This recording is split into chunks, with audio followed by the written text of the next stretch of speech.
बोलो संतोषी माता की जय।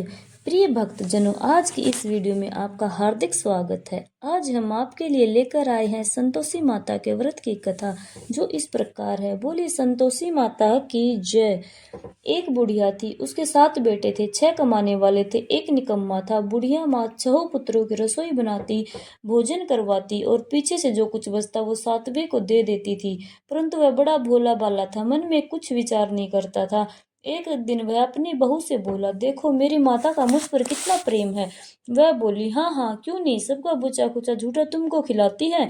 वह बोला, कहीं ऐसा भी हो सकता है, मैं जब तक अपनी आंखों से नहीं देखूं मान नहीं सकता। बहू ने हंसकर कहा, तुम देख लोगे तो मान लोगे। कुछ दिन बाद एक बड़ा त्योहार आया। घर में 7 प्रकार के भोजन के चूरमा के लड्डू बने। वह जांचने को सिर दर्द का बहाना बनाकर पतला कपड़ा ओढ़कर रसोई घर में सो गया और कपड़े में से सब कुछ देखता रहा।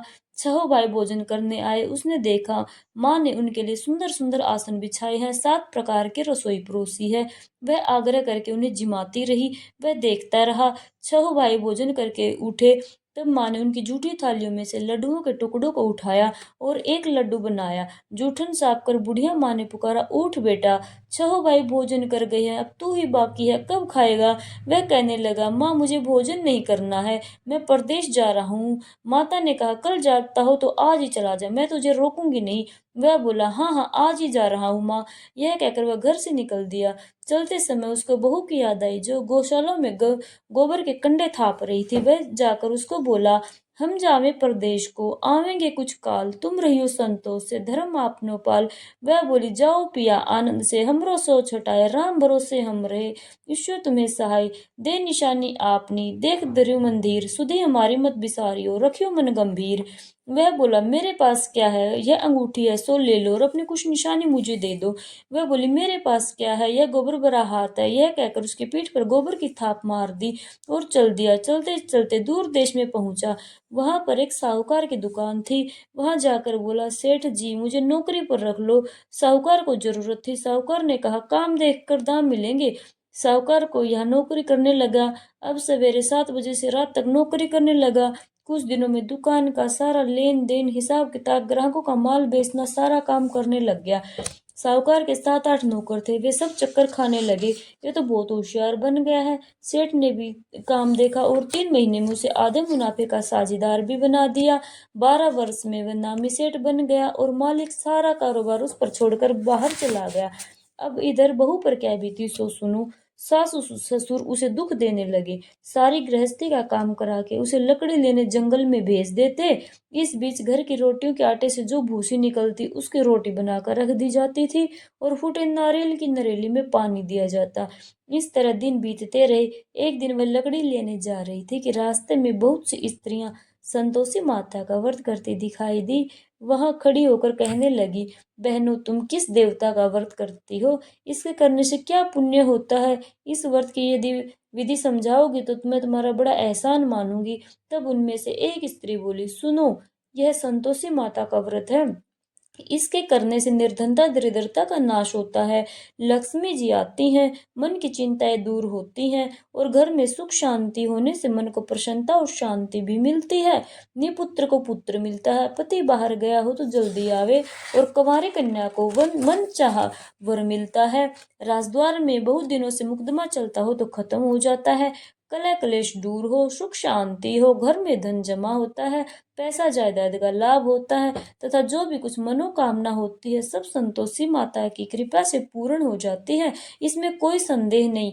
वह पूछने लगी, यह व्रत कैसे किया जाता है, यह भी बता दो, आपकी बड़ी कृपा होगी। स्त्री कहने लगी, 1.25 का गुड़ लेना और चना लेना, इच्छा हो तो 5.25 का गुड़ चना लेना या 10.25 का, 11.25 का, सहूलियत के अनुसार बिना परेशानी श्रद्धा और प्रेम से जितना भी बन सके सवाया ले लेना। 5.25 से 11.25 तथा इससे भी ज्यादा शक्ति और भक्ति के अनुसार ही लेना। हर शुक्रवार को निराहार रहकर कथा कहना सुनना, इसके बीच कर्म टूटे नहीं, लगातार नियम पालन करना, सुनने वाला कोई न मिले तो घी का दीपक जलाकर उसके आगे जल के पात्र को रख कर कथा कहना, परंतु नियम न टूटे, जब तक कार्य सिद्ध न हो नियम पालन करते रहना और कार्य सिद्ध हो जाने पर ही माता का व्रत का उद्यापन करना चाहिए। 3 मास में माता फल पूरा कर देती है। यदि किसी के खोटे ग्रह हों तो 1 वर्ष में अवश्य कार्य को सिद्ध कर देती हैं। कार्य सिद्ध होने पर ही उद्यापन करना चाहिए, बीच में नहीं। उद्यापन में 2.5 सेर आटे का खाजा, इसी अनुसार खीर तथा चने का साग करना, 8 लड़कों को भोजन कराना, जहां तक मिले देवर जेठ भाई बंधु कुटुंब के लड़के लेना, न मिले तो रिश्तेदारों और पड़ोसियों के लड़के भी बुला लेना। उन्हें भोजन बनाकर यथाशक्ति दक्षिणा दे। माता का नियम पूरा कर उस दिन घर में कोई खटाई न खावे। यह सुन बुढ़िया की बहू चल दी। रास्ते में लकड़ी के बोझ को बेच दिया। उन रुपयों से गुड़ चना ले आई। माता के व्रत की तैयारी करने लगी और सामने मंदिर देख पूछने लगी, यह मंदिर किसका है? सब कहने लगी, यह संतोषी माता का मंदिर है। यह सुन माता के नियम कुछ नहीं जानती थी। मैं बहुत दुखी हूँ। माँ को जाकर कहने लगी, हे माता जगत जननी, मेरा दुख दूर कर, मैं तेरी शरण में आई हूँ। माता को दया आई। एक शुक्रवार बीता कि दूसरे शुक्रवार को उसके पति का पत्र आया, तीसरे को उसका भेजा हुआ धन भी आ गया। यह देखकर जेठानियां मुंह सिकोड़ने लगी, इतने दिनों में इतना पैसा, इसमें क्या बढ़ाई है? लड़के ताने देने लगे, काकी के पास अब पत्र आने लगे, अब तो रुपया आने लगा, अब तो काकी की खातिर बढ़ेगी, अब तो काकी बुलाने से भी नहीं बोलेगी। वह बेचारी सरलता से कहती, भैया पत्थर आवे रुपया आवे तो हम सब के लिए अच्छा है। ऐसा कहकर आंखों में आंसू भरकर संतोषी माता के मंदिर में मातेश्वरी के चरणों में गिरकर रोने लगी। हे माँ, मैंने तुमसे पैसा नहीं मांगा, मुझे पैसे से क्या काम है माँ, मुझे तो अपने सुहाग से काम है, मैं तो अपने स्वामी के दर्शन और सेवा मांगती हूँ माँ। तब माता ने प्रसन्न होकर कहा, जा बेटी, तेरा स्वामी आएगा। यह सुन खुशी से बावली हो घर जाकर काम करने लगी। अब संतोषी माँ विचार करने लगी, इस भोली भाली पुत्री को मैंने कह तो दिया कि तेरा पति आएगा, पर वह आएगा कहाँ से? वह तुझे सौपन में भी याद नहीं करता। उसे याद दिलाने के लिए मुझे उसके पास जाना पड़ेगा। इस तरह माता उस बुढ़िया के बेटे के पास जा सौपन में प्रकट हो कहने लगी, साहूकार के बेटे, सोता है या जागता है? वह बोला, माता सोता भी नहीं हूँ, जागता भी नहीं हूँ, बीच में हूँ, कहिए क्या आज्ञा है? माँ कहने लगी, बेटा तेरा घर बार कुछ है कि नहीं? माँ बोली, उसको, पुत्र तेरी घरवाली बहुत कष्ट उठा रही है, तेरे माँ बाप उसको बहुत दुख दे रहे हैं, वह तेरे लिए तरस रहे, तो उसकी सुधि ले। वह बोला, हाँ माता, पता तो है, परंतु जाऊं तो जाऊं कैसे? परदेश की बात है, लेन देन का कोई हिसाब नहीं, जाने का रास्ता नजर नहीं आता, कैसे चला जाऊं माँ? माँ कहने लगी, मेरी बात मान, सवेरे नहा धोकर संतोषी माता का नाम ले, घी का दीपक जला, दंडवत कर दुकान पर जा बैठना। देखते देखते तेरा लेन देन चुक जाएगा, जमा माल बिक जाएगा, सांझ होते होते धन का ढेर लग जाएगा। अब तो वह सवेरे बहुत ही जल्दी उठ मित्र बंधुओं से अपने सपने की बात कहता है। वे सब उसकी बात अनसुनी कर हंसी उड़ाने लगे। कई सपने भी सच होते हैं। एक बूढ़ा बोला, देख भाई, मेरी बात मान, इस तरह सच या झूठ कहने के बदले देवता ने जैसा कहा है वैसा ही कर, तेरा इसमें क्या जाता है? अब बूढ़े की बात मानकर वह नहा धोकर संतोषी माता को दंडवत कर घी का दीपक जलाकर दुकान पर जा बैठा। थोड़ी देर में क्या देखता है, देने वाले रुपया लाए, लेने वाले हिसाब लेने लगे, कोठे में भरे सामानों खरीदा, नकद दामी सौदा करने लगे। शाम तक धन का ढेर लग गया। मन में माता का नाम ले प्रसन्न हो घर ले जाने के वास्ते कपड़ा गहना खरीदने लगा। यहाँ के काम से निपट घर को रवाना हुआ। इधर बहू बेचारी जंगल में लकड़ी लेने जाती है। लौटते वक्त माता जी के मंदिर पर विश्राम करने लगी। वह तो उसका रोज रुकने का स्थान जो ठहरा। दूर से धूल धूल उड़ती देख माता से पूछते, हे माँ, ये धूल कैसी उड़ रही है? माँ कहती है, हे पुत्री, तेरा पति आ रहा है, अब तू ऐसा कर, लकड़ियों के 3 बोझ बना ला, एक नदी के किनारे रख, दूसरा मंदिर पर, तीसरा सिर पर रखकर घर ले जा। तेरे पति को लकड़ी गट्ठा देखकर मोह पैदा होगा, वह यहाँ रुकेगा, नाश्ता पानी बना खा पीकर माँ से मिलने जाएगा। तू लकड़ियों का बोझ उठाकर जाना और बीच चौक में गट्ठा डालकर 3 आवाजें जोर से लगाना।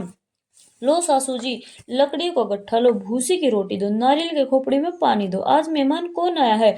माँ की बात सुनकर वह बोली, बहुत अच्छा माता जी, कहकर प्रसन्न हो लकड़ियों के 3 गट्ठे ले आई। एक नदी के तट पर रख दिया, एक माता के मंदिर पर रख दिया। इतने में ही वह एक मुसाफिर आ पहुंचा। सूखी लकड़ी देख उसकी इच्छा हुई कि अब यहाँ निवास करे और भोजन बना खा पीकर गांव को जाए।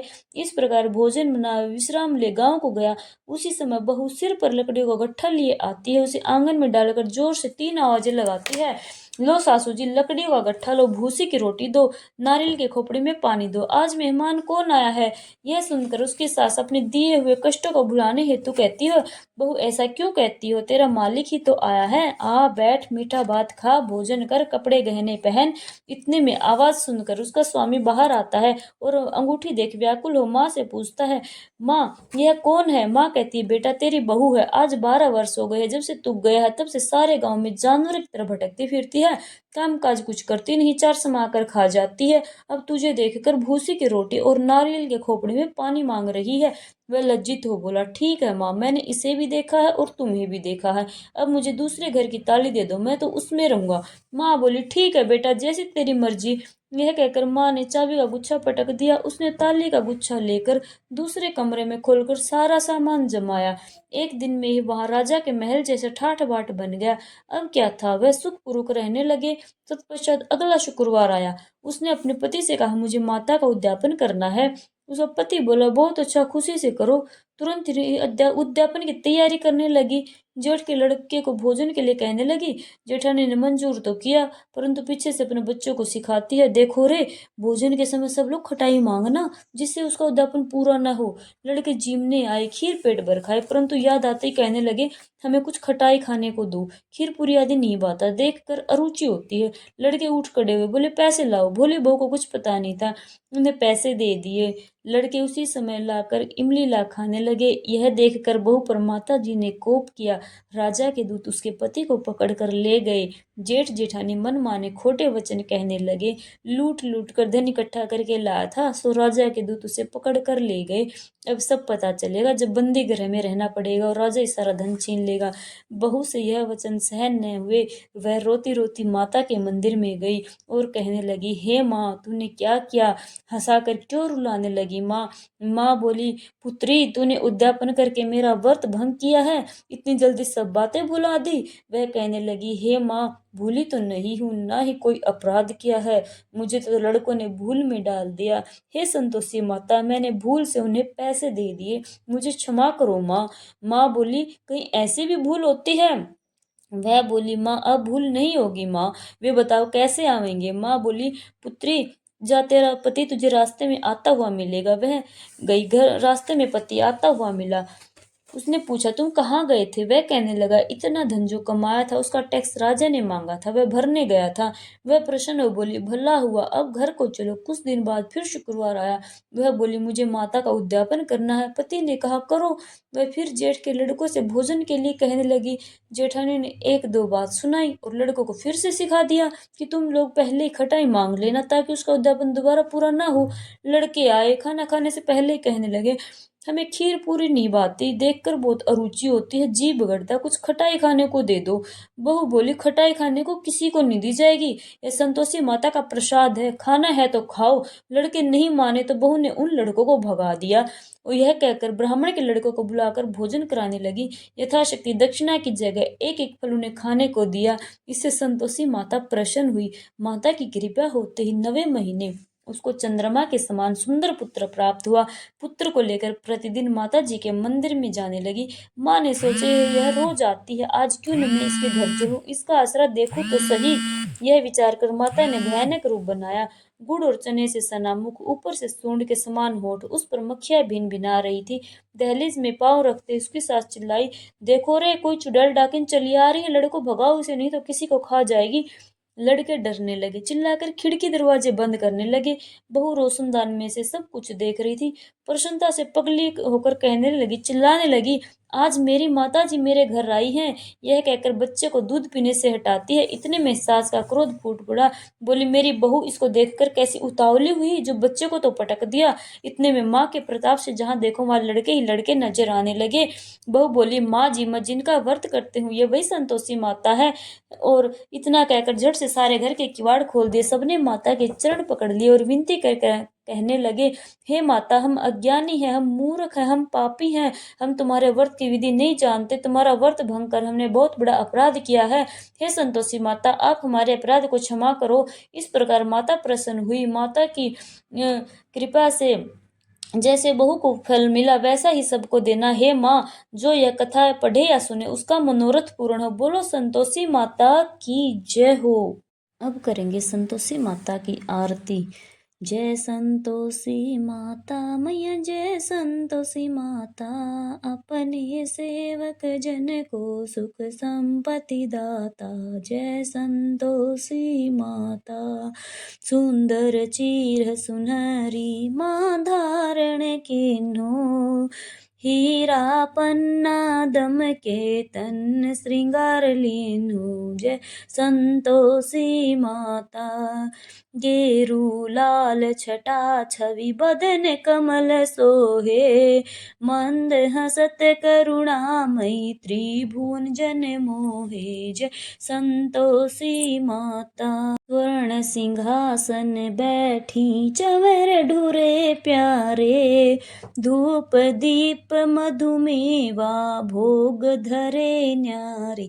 जय संतोषी माता, गुड़ अरु चना परम प्रिय तामे संतोष कियो, संतोषी कहलाई भक्तन वैभव दियो। जय संतोषी माता, शुक्रवार प्रिय मानत आज दिवस सोही, भक्त मंडली छाई कथा सुनत मोही। जय संतोषी माता, भक्ति भाव में पूजा अंगीकृत की जय, जो मन बसे हमारे इच्छित फल दी जय। जय संतोषी माता, मंदिर जगमग ज्योति मंगल ध्वनि छाई, विनय करे हमें बालक चरणन सिर नाई। जय संतोषी माता, दुखी दरिद्री रोगी संकट मुक्त कियो, बहुधन धान्य भरे घर सुख सौभाग्य दियो। जय संतोषी माता, पूजा कथा श्रवण कर घर आनंद आयो, शरण गहे की लज्जा रखियो जगदम्बे, संकट तू ही निवारे दयामयी माँ अम्बे। जय संतोषी माता, संतोषी माँ की आरती जो कोई जन गावे, मैया जो कोई जन गावे, रिद्धि सिद्धि सुख संपत्ति जी भर के पावे। जय संतोषी माता, जय संतोषी माता मैया, जय संतोषी माता, अपने सेवक जन को सुख संपत्ति दाता। जय संतोषी माता, जय संतोषी माँ की जय।